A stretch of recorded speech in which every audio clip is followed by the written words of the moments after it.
வீட்டில் காலிஃப்ளவர் இருந்தால் இந்த மாதிரி செஞ்சு பாருங்கள். சப்பாத்தி, பூரி, ரைஸு அப்புறம் தோசைக்கெலாம் வந்து வேறு லெவல் சைஸுங்க. எப்படி செய்யலாம் அப்படிங்கிறத பார்க்கலாமா?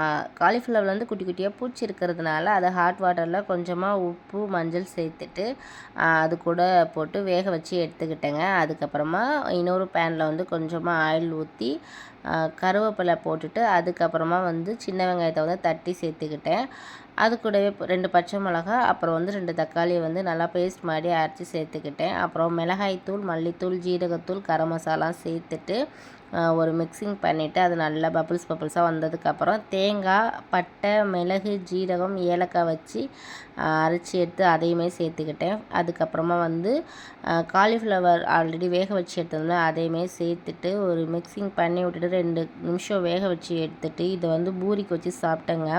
வேறு லெவலில் இருந்துச்சு. ஃபைனலாக வந்து மல்லி இலையை தூவி விடுங்க, சூப்பராக இருக்கும்.